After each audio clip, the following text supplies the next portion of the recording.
Well, good evening, everyone. Thank you so much for accepting our invitation tonight. My name is Alberto Vogt. I'm a regional sales manager for Immunotech in the United States, and it's a pleasure to be here with you. And wow, what a night we have in store for you. We have a very special presentation by a very special friend of mine. I've been with Immunotech for 8 years already, and since then, I started getting to know Dr. Goodman, and wow, what an experience and what a gentleman. So, Dr. Goodman, it's a pleasure to be on this call with you. And before I give you the microphone, I just want to say that Dr. Goodman is the world's leading author on glutathione. He is a former professor of Montreal's McGill University Medical School, where his specialty was emergency medicine. He has been an organizer and speaker at a numerous national and international medical conferences and contributed to train of thousands of doctors and students. And also he has written the most books on the topic of glutathione. So tonight it's my pleasure to introduce to all of you, Dr. Jimmy Goodman, Chief Science Officer for Immunotech. Hello, Dr. Goodman. Hi, Alberto. Thank you for the wonderful introduction. And honestly, it's a pleasure working with you. I've always really enjoyed your company and your friendship and your professionalism. And thank you for inviting me. And I know that Raphael is the person that initiated this, and he's doing great. So I want to thank Raphael as well for bringing me on. Excellent. So, Doctor, the time is yours. So take it away, my friend. All right, I'm gonna just try to share my screen here. Sorry about that. So again, thank you for the introduction. I know that when we started this call off, we were talking about where to get more information, and the people were mentioning some of the videos and the Facebook page where they're getting glutathione research. You see in front of you some addresses there. The YouTube page is being filled with more and more good stuff for you to learn about glutathione, for you to learn about Immunocal. And of course, the Facebook page, as you see, for anybody who's interested in the newest in glutathione research. This is what I obsessively do all the time, is try to find the most exciting research on glutathione and regularly post it. So today we're going to do a little bit of a history lesson. Everybody wants to know, how did this all start? Where did you guys come from? More importantly, where we're at today and what we see in the future. So let's take a look. One of the things that really attracts a lot of people who are interested in biology and health, doctors, scientists, the most important thing for these people, and we spoke about it again just about 5 minutes ago, is the fact that there are studies, published studies on Immunocal. Now look at this number. This number keeps on growing more and more. This slideshow, when I showed this not that long ago, there were 63 total studies. Get this, as of yesterday, there are no longer 63 studies. There are 85 published articles in medical literature in the best journals in the world on Immunocal. I challenge anybody to try to find a natural product anywhere else that has this kind of scientific background. And that's why so many people are joining, including droves of doctors and researchers. And because the level of sophistication and intelligence and awareness and need by the general public is such that we don't buy into stories and testimonies and anecdotes and marketing. We want to know that the real science is there, and that's what we offer. So we've got research studies, we've got patents, we've got ongoing clinical work. How did this all start? this all started with this individual you see here, a very good-looking, well-groomed man called Dr. Gustavo Bunos. I have to admit to you that this took a lot of work to get this picture, because normally Dr. Bunos, for the people that remember him, had his hair all over the place. His office was a complete mess. And I guess if you're a genius, you're allowed doing that. He originally was a surgeon who was trained in Italy. And after the war, he decided to come to North America, like so many people do, to find fame and fortune. And unfortunately, given the we're a little snotty about the medical degrees here in Canada and the United States. We weren't able to give him a medical license because he was a foreign graduate, and because he was so brilliant, he decided what he'd do is go on and do studies. And having been a surgeon, he raised an interesting question. Why was it that if you take the same patient, one of them the same age, same medical diagnosis, same pathology. One of them has surgery and is at home in a week, and the other person who the demographics and statistics look exactly the same as the other guy ends up in the intensive care unit for 3 months. Like what are some differences that would cause such a spectacular different outcome?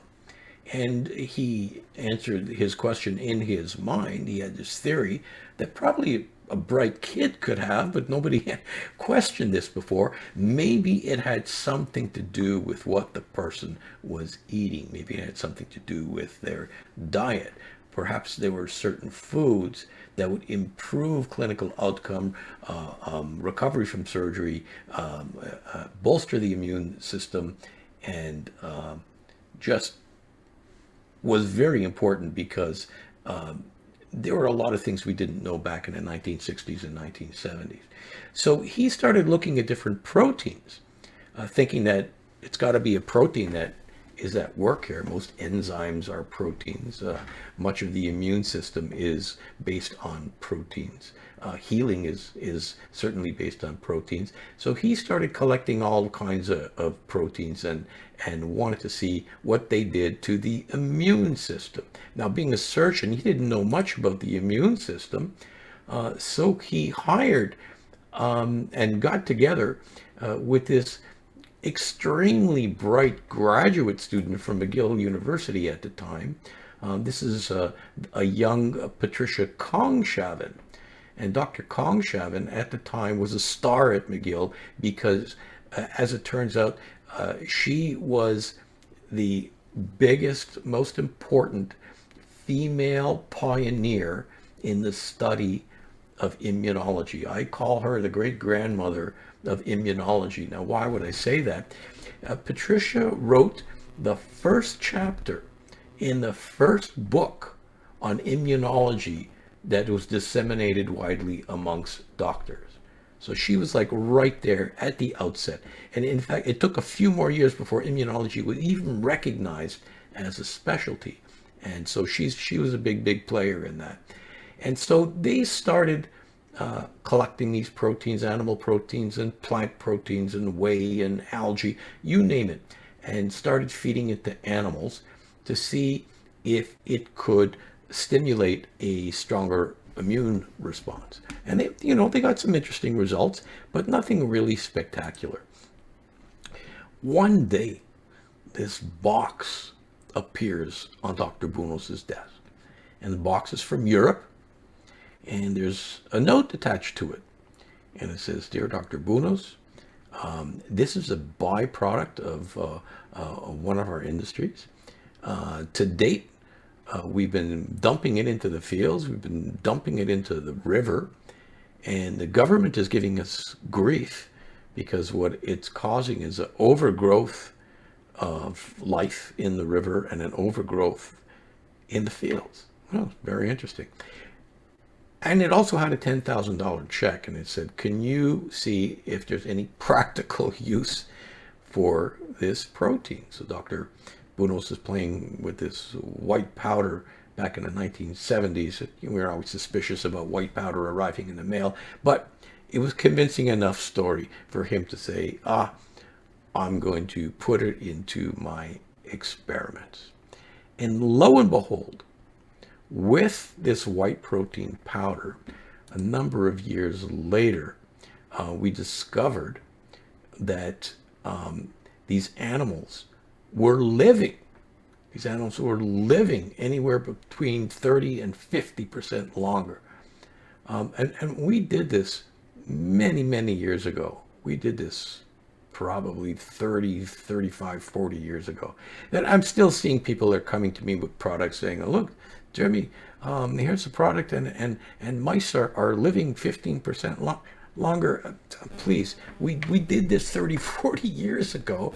And although it's interesting in mice here, it's very, very difficult to try to fund a study on humans. And imagine trying to get 80 years of funding. But this was really spectacular and drew a lot of attention.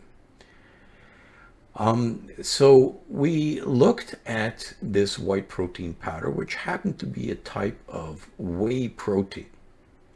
And here is an older picture of the clinical team at the Montreal General Hospital who did the original research. Now, if you look at them, if you were in medicine, you would recognize some of the names here. Of course, there's Dr. Bunos. Here's Dr. Mulder, who happens to be the chief doctor of the Montreal Canadiens, and a lot of other pretty famous people. They're young here. Notice that they're all smiling, except for this guy here in the bottom right. They were all taking the Immunocal. He didn't like the taste. So, but when they saw how the experiments were going, they decided they were going to take it themselves, and they benefited. So what we know is that this whey protein specially prepared isolate ended up raising glutathione. It took us a few years to figure that out. So what is glutathione? This is a key word for you to know. It's a substance that already exists in each and every cell of your body. Your body makes glutathione. Your body has glutathione. The question is, how quickly do you lose glutathione? Under what circumstances do your glutathione levels drop? And why it's important to keep your glutathione up. So the main slide here, if you can remember one slide this whole evening, it's this one here. You can't eat glutathione and expect it to raise your body's glutathione levels. When you eat glutathione, it gets broken down in your digestive tract, and very little of it makes it to your cells. The way to raise glutathione levels in your body is to feed your cells the building blocks, the essential nutrients, so your cells make their own glutathione. You need to use these building blocks we call precursors. So this is the most important thing for you to know, because you're still going to see a lot of people with oral glutathione pills and powders and liposomal glutathione and this glutathione and that glutathione. You can't be eating glutathione. You need to take the building blocks for your body to make glutathione. And this has been proven again and again and again and again. There's actually over 160,000 medical articles available for you to read on glutathione. 160,000. Let me put that into context. Vitamin C and vitamin E, when you combine the amount of studies in those two together, and everybody's heard of vitamin C and vitamin E, you look at all the studies done on those two vitamins, they aren't even half of what you can find on glutathione. So this is an explosion of research, and in a few years, glutathione will be as common a word as vitamin E or cholesterol, words that were obscure to us years ago.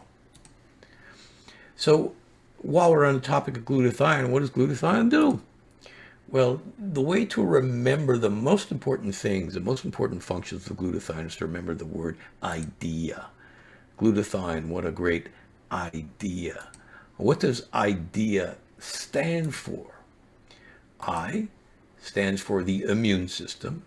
D stands for detoxification. E stands for energy. And A stands for antioxidant. Let's look at these in turn. The I for the immune system. Think of glutathione literally as food for your immune system. If your glutathione levels are low, you are going to be, by definition, immunocompromised. If your glutathione levels are high, well, then you have the opportunity to optimize your immune system. D stands for detoxification. And there are so many things, from cigarette smoke to automobile exhausts to heavy metals to pesticides to herbicides, that absolutely depend on glutathione for their elimination. I tell people that next to water, there's no more important detoxification substance than glutathione. E stands for energy. We could spend a whole day talking about it, but just a very easy explanation is that our cells have these little generators in them that produce power, a little structure called the mitochondria. Without glutathione, these little mitochondria would literally burn up, and we would lose our energy. So by the constant feeding of the mitochondria of glutathione is what maintains our cellular energy. And we could soon we're going to be talking a lot about Immunocal and glutathione and sports, and just a reflection of increased energy. Finally, A, and this is the role that most people recognize, and that is glutathione is called the master antioxidant. Now, why would you use a term like that? It sounds more like a marketing term than a scientific term. Scientists use the term master antioxidant because, get this, none of the other known antioxidants, and there are thousands of them, not just vitamin C and vitamin E, there are thousands of antioxidants. None of them can work properly without the presence of glutathione, which means that, yes, vitamin C and vitamin E and your fruits and your vegetables and your supplements are going to work better in light of a high glutathione level. So you're going to get more miles out of your food by raising your glutathione level. So just to remember, I, immune system, D, detoxification, E, energy, A, antioxidant, and 90% of the important roles of glutathione. So we took all of this information and we had produced some rather important papers on Immunocal glutathione in the laboratory and on in animal studies. These are all really, really interesting and important, but what really counts in medicine are human trials. Back in the 1980s, when you were given a diagnosis of AIDS or HIV, back in the 1980s, this was pretty much a kiss of death. We really didn't know how to treat it. We didn't have very good antivirals. They were quite toxic. And many, many patients were dying. And most were going to die if they were HIV positive. So we looked at other people's literature that discovered that AIDS patients, by definition, were glutathione deficient. So what do? Try to replenish glutathione levels in AIDS patients and see what happens. But this requires a human study. And people think, oh, just, go do a human study. No, this is immensely complicated. You need to get through review boards, and you need to apply to the government, and there are a lot of hoops to jump through. You need to go to boards of ethics, and they look at what you're going to do with humans and see if you get permission. So we applied to do a study, and I'm going to tell you something that may be a little disturbing. Their perspective was these AIDS patients, they're going to die anyways. So go ahead and play with your little white protein powder. Okay. And we jumped on that opportunity. And the results we had were just outstanding. Lowering viral count, increasing muscle mass, improving what's called a CD4 lymphocyte count for you keeners. So we published our first human study with this on HIV positive patients. And the studies that we did were so important that we ended up getting additional funding from the Canadian government through the what's called the HIV Trials Network, work at McGill, more work at McGill, attention from world leaders in AIDS, such as the Pasteur Institute. The two gentlemen that you see down there, the one on the right is Mark Weinberg, who is a colleague of mine, who was the head of the International AIDS Research Group for 3 terms running. He wrote articles on Immunocal and AIDS. And the gentleman in the blue down there in your lower left, I'm sure some of you may recognize him. This is Luc Montagnier. Dr. Montagnier received the Nobel Prize in Medicine for the discovery of the AIDS virus. And in his book that you see there, that he put this book together with different articles, there's a chapter only on Immunocal and HIV. So with his endorsement, things really took off. It put us on the international map, and from there we were able to get a lot more studies, a lot more collaboration, not just on AIDS, but on everything from cardiology to lung disease to kidney disease, and on and on and on. And this is how the articles started piling up because of that breakthrough study that we had way back when. So another thing that it allowed us to do, in Canada, we're very progressive here, more so than in the United States in this one aspect. In Canada, they set up a system whereby previously, and it still exists in the United States, you were either a drug or a food. In Canada, we set up a middle category. And in this middle category, I mean, people call it different terms, nutraceuticals and natural health products.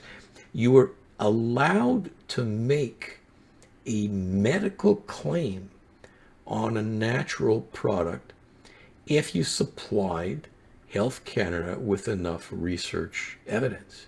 And it had to be done in humans. And we did that, and we were able to get authorized to make a claim that Immunocal is going to help your immune system.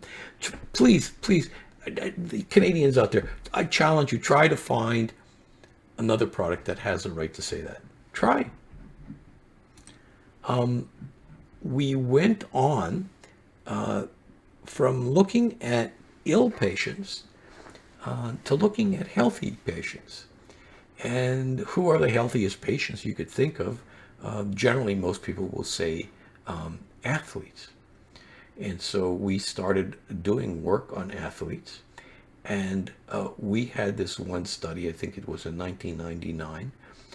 We showed in this study where we took university athletes, put them on either a placebo or Immunocal at the beginning of the summer, had them do the same training routines all summer, and at the end of the summer measured their muscular abilities, the strength, endurance, and things like that.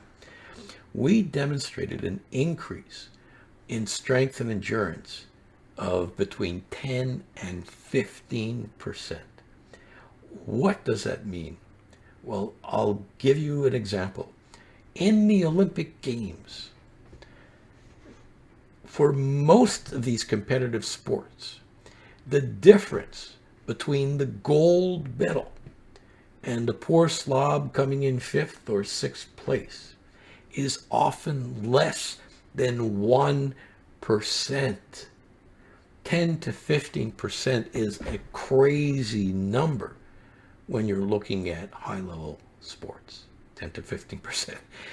Almost unheard of, short of taking anabolic steroids. So when we published this study, the phone started ringing off the wall. We were getting calls from coaches, from nutritionists, from professional and amateur athletes, from teams. And now, if I were to watch the Olympic Games on TV with Alberto, we could point at the TV and go, he's on Immunocal, she's on Immunocal. Many of the Canadian Olympians, American Olympians, British team, Polish team, Kenya, and on are using this. And many professional athletes in hockey, in basketball, and in football are doing it, stemming from this study.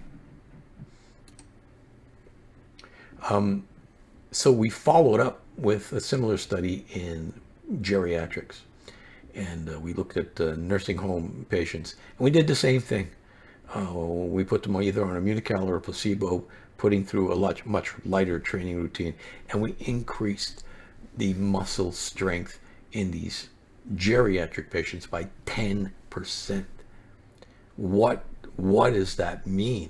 10% is the difference between being in bed or being in a wheelchair, between being in a wheelchair and using a walker, between using a walker and using a cane, between using a cane and playing with your grandkids in the backyard. This is what you can do. This is what you can do. And with the studies that we did, we went and we got a performance claim from Health Canada saying that taking the Immunocal is going to increase your muscular performance. Again, find me another product that can make that medical claim. I don't think you will. And more recently, we've been looking at Immunocal and the brain. I wrote the first brain-related paper back in 2008. Sorry. I had that eighth in my mind on autism, a small study, but it went on to much larger studies. We've done studies on neuroprotection, on neurodegenerative disease, on Parkinson's, on Alzheimer's, and we're just doing more and more. Head trauma, cognitive impairment, just a huge amount of research done specifically on Immunocal and the brain, and you can see some of the universities and organizations that have been involved with these studies. I mean, just top ranked people, and all that stuff forced me to put it in a whole new section in my new book, just on glutathione and the brain. And you could see some of the topics there, from Parkinson's to psychiatry. There's a huge amount of studies of glutathione in psychiatric disease, in sleep, in seizures, in MS. And again, I'm going to take this opportunity and try to pitch my book. It really is a major resource for anybody who's interested in seeing and understanding how glutathione affects different problems. This is just some of the topics in there: anemia, digestive diseases. I talk about female problems, I talk about male problems, and some of the research that we've just done recently. I'm going to have to probably write another book just to include it all. And these books, you can get them at glutathione.org, or you can go to Amazon. And there's something new, guys. The book is you've got to pay for a book. They're not cheap. Books these days are going up in price. So what I've done is I've arranged to have individual chapters. For example, if you want to look at glutathione in autism, or you want to look at glutathione in Alzheimer's, you can get it on Amazon Kindle. And some people get these Kindle articles for free. And if you don't have a subscription to the free Kindle, it'll probably cost you all of about $3. So take advantage of this, because there's a lot of work put into this. So I have to tell you, as a former academic physician, this is so different. When I found out about glutathione, when I started speaking with Dr. Bunos, this was so important that I gave up what I was doing 25 years ago just to be able to pursue this, because I thought it was just too damn important to pass by. And I made the right decision, because this is just phenomenal, and I welcome you all to take advantage of the technology and the science that we're putting out. And just there's going to be many people on this call that will tell you just remarkable stories about their own experiences, and their experiences sharing this with other people. So thank you for your attention, and I'll pass it back to my good friend Alberto. Thank you, Doctor. Wonderful presentation. And for those of you that are new at Immunotech, now you know the history, and why glutathione is so important, and above all, why Immunotech continues to make a difference in so many people's lives through our products, especially Immunocal. And Doctor, you mentioned that the future is very bright for us, and we continue to invest a lot of money in research development. Can you tell us about what's new, what just recently happened with the new patents that are coming up online, and tell us a little bit about that. Yes. So what the research allows you to do is also apply for patents. And so we've got patents pending in Immunocal and head trauma. We've got a patent pending for Immunocal in the treatment of autism. Last year, the end of last year, we published just an amazing paper on autism by one of the top autism research centers in the United States. Just great, just great. We have another patent in for neurodegenerative disease. There's a couple papers very close to completion now. A very, very important study done on what's called MCI, mild cognitive impairment. What is mild cognitive impairment? Well, you all know what dementia is. You all know what Alzheimer's is. Mild cognitive impairment is when somebody my age starts to do things like, where are my glasses? Or losing my car keys? Or putting my socks in the fridge? Nothing terrible. Can't remembering people's names. Embarrassing, but not what you would call full-blown dementia. So it's mild cognitive impairment. So get this. Wow. We now have at hand the ability to measure glutathione levels in the brain in a live person using a specially tuned MRI scanner. What? Yes. And people are starting to use this and making some really important developments. So we've taken people with mild cognitive impairment referred to us from neurologists and either put them on placebo and put them on Immunocal and started doing scans of the glutathione in their brain. Okay, talk about cutting edge, guys. Talk about cutting edge. Who does this? What natural product is so crazy to spend millions of dollars doing this when they can't even legally use this in marketing, we're not going to be able to say anything about this unless we reapply to the Canadian government, show them the research, and try to get an approval. But in the United States, you still can't make medical claims about natural products. But, you know, who cares? We're going to publish these papers, and we're going to let people make their own decision, and we're going to let physicians look at this. And a physician recommends a product, that's great. Just marketing, we can't talk about it. But no, this is too important. How do you ignore something like that? So that's just some of the things, Alberto. I mean, you got my blood up now, man. No, thank you, thank you. And we have a couple questions from the Yes, audience. sure. One of them says, I have a question. How long can a healing crisis last in a diabetic person who has already been taking Immunocal for more than a month and after consumption glucose began to rise? Well, there's not a set figure that I can give because everybody starts off with their own genetics. Their disease severity is different in each individual. They've had the diabetes, some people for 2 years and some people for 40 years.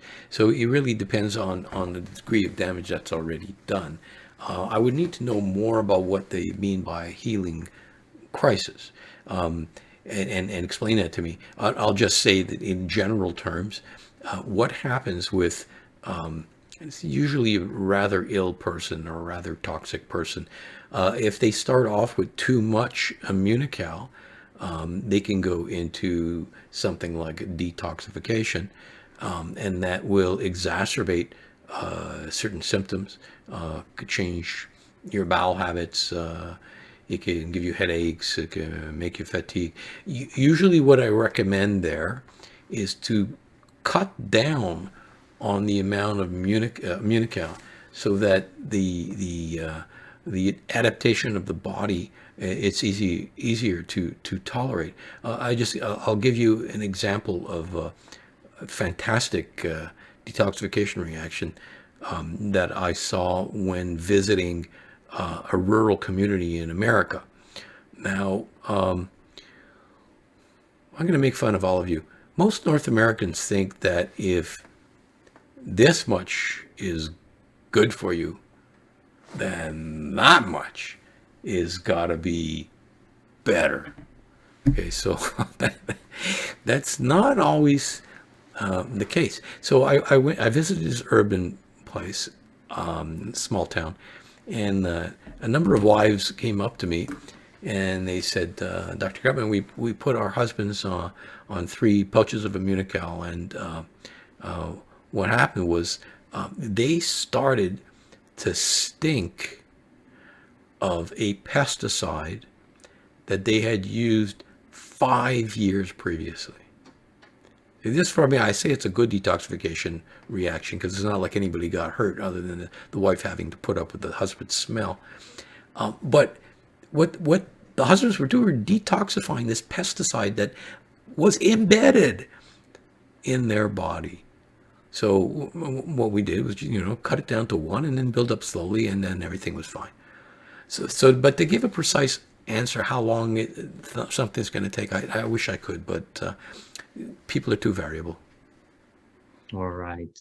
I have another question here. It says, how can Immunocal help a person with post-COVID high D-dimer test results, severely affecting their activity tolerance? Yeah, I don't have any evidence that it'll affect D-dimers, but that is just one test that doctors do to follow COVID, particularly people with a post-COVID syndrome.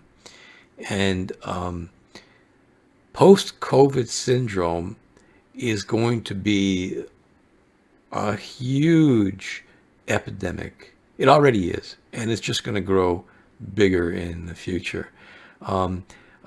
Research right now is suggesting that anywhere between 10% and 40% of people that have come down with COVID, particularly the earlier strains, are going to go on to something called long COVID or post-COVID, prolonged post-COVID.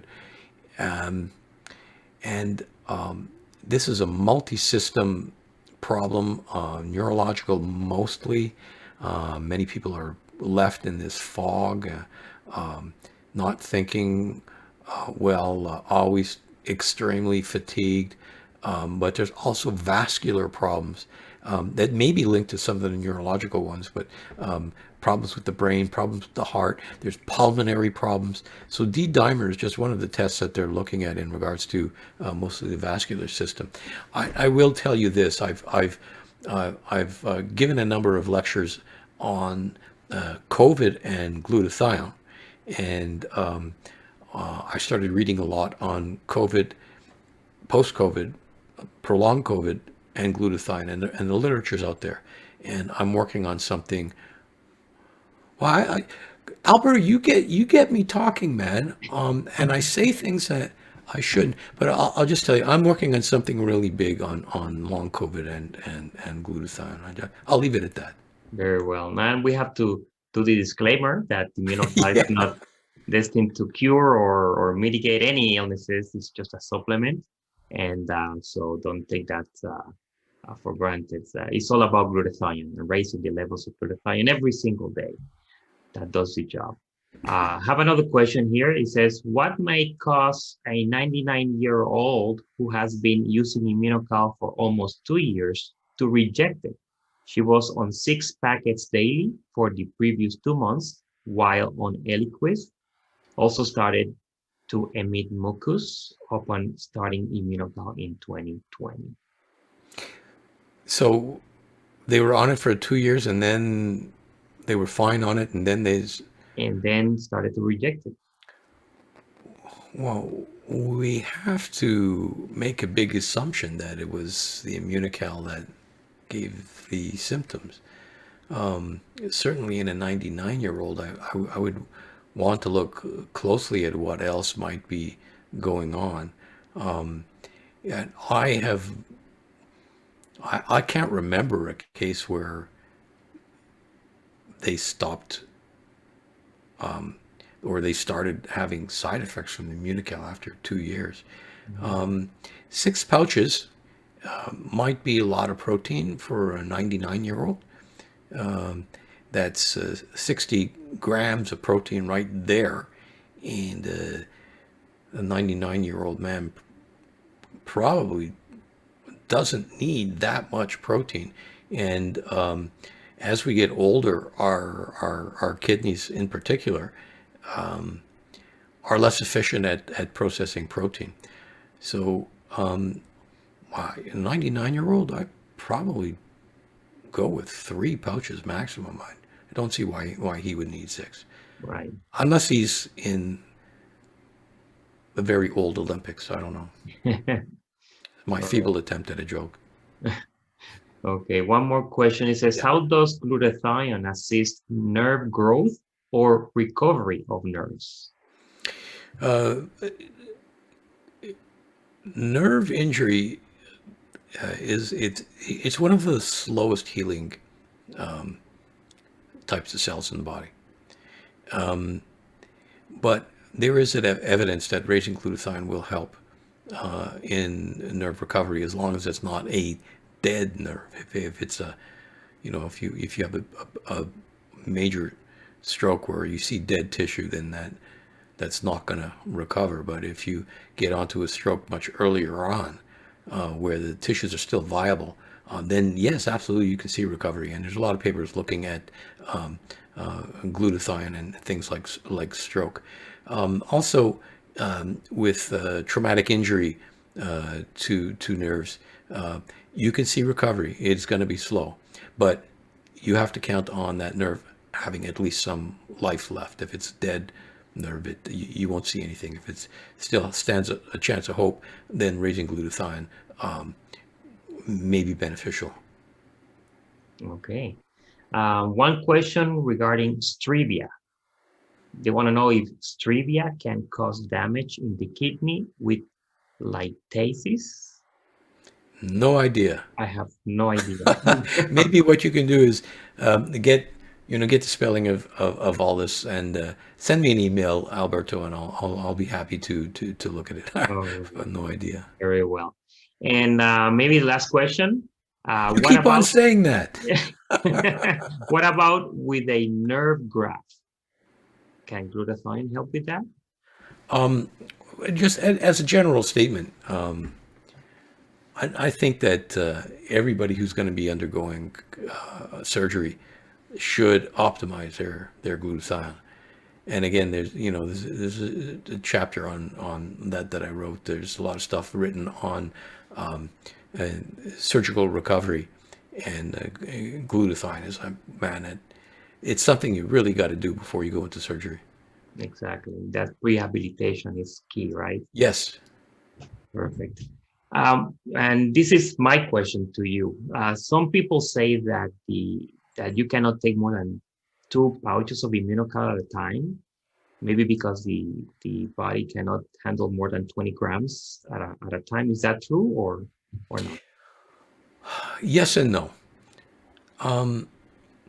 Theoretically, it would make sense to break up the Immunocal during the day. Like if you're taking 4 pouches, John Molson, he's an athlete. He takes 4 pouches a day. So theoretically, it's better to take 2 in the morning and 2 later on. We've never really tested this, but we know that if you're going to have too much of a protein load at one time, like if you're going to have a big protein smoothie and put your Immunocal in there, there might be competition for absorption sites in the gut. I mean, that can happen. But like when we do our studies, Alberto, some of our studies, we looked at really sick people. And so we would be using like 3 pouches a day, occasionally more. And we gave it all at once. Now, it would have been nice to break it up during the day, but you got to remember how busy a hospital is and how busy the nursing staff is. They'll be damned if they're going to mix up the Immunocal 3 times a day or even twice a day. So these patients were receiving 30 grams at a time. And you see the results of the trials. They did well. Could they have done a little bit better had we broken up the doses? Maybe, I don't know. If you have the time and the patience, fine.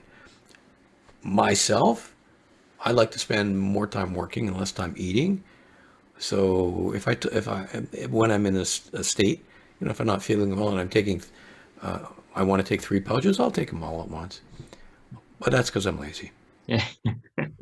All right, doctor. Well, thank you so much for taking all this time to answer all these questions and to explain about the history. So I'm just gonna stop the recording and open the microphone so that people can say goodbye to